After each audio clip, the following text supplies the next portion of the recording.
Tehreek Insaf इंतखाबी innings बल्ले से खेल पाएगी या फिर नहीं। सुप्रीम कोर्ट में इंतखाबी निशान के केस की समाअत। चीफ जस्टिस ने रिमार्क्स दिए। आप कहते हैं एस्टैब्लिशमेंट का इलेक्शन कमीशन पर दबाव है तो इसको साबित भी करें। एस्टैब्लिशमेंट का लफ्ज इस्तेमाल करते हैं, असल नाम फौज है।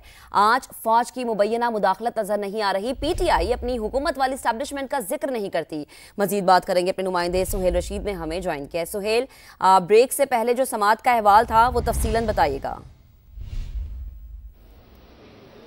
देखें, आज तकरीबन 3 घंटे के दलाइल पीटीआई के वकील बैरिस्टर अली जफर की जानिब से दिए जा चुके हैं। अब तक उन्होंने अदालत को बताया था कि वो 8 पॉइंट्स पर बात करेंगे, लेकिन अभी तक वो दूसरे पॉइंट तक ही पहुंचे और उनकी जानिब से ये कहा जा रहा है कि इलेक्शन कमीशन का इख्तियार नहीं है कि वो किसी बेज़ाब्तगी के इल्ज़ाम पर जो इंतखाबी निशान है उसे महरूम कर दे किसी भी पार्टी को, क्योंकि आइन का आर्टिकल 17 जो है वो बुनियादी हकूक़ को यकीनी बनाता है और अगर किसी को कोई तहफ़्फ़ुज़ात थे तो यह मामला सिविल कोर्ट में जा सकता था।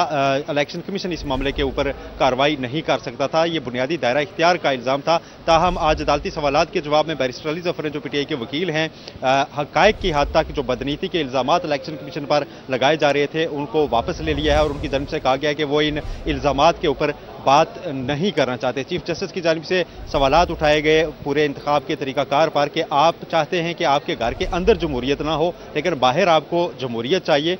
जो डिक्टेटरशिप है, जो अमरीत है, वो घर के अंदर से शुरू होती है। जस्टिस मियां मोहम्मद अली मजहर ने भी सवालात उठाए कि आपका पार्टी का जो अपना आइन है उसी को बुनियाद बनाकर इलेक्शन कमीशन ने आपकी सारी स्क्रूटनी की है और उसी में से सवालात उठाए क्योंकि आपने अपना आइन ही इतना सख्त बनाया हुआ है। अगर उस पर अमल करते हुए इलेक्शन करवाते तो यह मामला ना होता, बल्कि वो पाकिस्तान के शफाफ तरीन इंतखाबात हो जाते। साथ अदालत ने यह भी सवालात उठाए कि सिर्फ 3 दिन का शेड्यूल रखा गया पार्टी इंतखाबात के लिए, जिसमें अमलन मुमकिन नहीं था कि कोई भी आकर कोयटा से कोई अगर आकर इलेक्शन को टेस्ट करना चाहता है तो इस्लामाबाद में कागजात नामजदगी जमा करवा कर उसके बाद चिमकनी में जाकर उसको कॉन्टेस्ट कर दे, तो ये फिजिकली मुमकिन नहीं था। अदालती इस्तफसार पर, अदालती हिदायत पर अदालती अमले ने पीटीआई की वेबसाइट भी कमरा अदालत में ओपन की कि क्या उस पर उम्मीदवारों के लिए कागजात नामजदगी का फॉर्म मौजूद था जिसको वो डाउनलोड करके इलेक्शन में हिस्सा ले सकते थे, जिस पर बताया गया कि वहां पर ये कागजात मौजूद नहीं है। पीटीआई के वकील ने यह मौक़िफ़ अपनाया कि इलेक्शन हो जाने के बाद इन कागजात को हटा दिया गया है। अकबर एस बाबर के हवाले से भी अदालत ने सवालात उठाए कि अगर वो बानी मेंबर थे तो उनको इलेक्शन लड़ने दे दिया जाता, उनकी अगर सपोर्ट नहीं थी तो वो इलेक्शन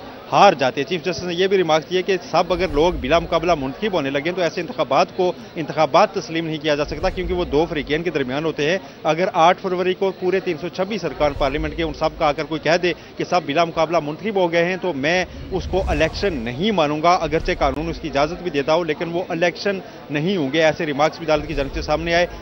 वक्फे से पहले जो नियाजुल्ला नियाजी जो फेडरल इलेक्शन कमिश्नर का रोल था, जिनके पास पीटीआई के इंट्रा पार्टी इलेक्शन में उनकी और अदालत के दरमियान कुछ तल्ख जुमलों का तबादला भी हुआ, क्योंकि वो रिकॉर्ड पर बात करने के लिए आना चाहते थे, जिस पर चीफ जस्टिस ने उन्हें टोका कि आप अपने वकील के जरिए बात करें। इस पर नियाजुल्ला नियाजी ने कहा कि आपने मेरे बेटे से भी जब आपके सामने इंटरव्यू के लिए पेश हुआ तो उससे मेरी पार्टी के मुतल्लिक़ सवालात पूछते रहे, जिस पर चीफ जस्टिस ने अली जफर से यह कहा कि हम इन्हें नोटिस क्यों जारी न करें। इसके बाद बैरिस्टर अली जफर ने उस पर माजरत कर ली।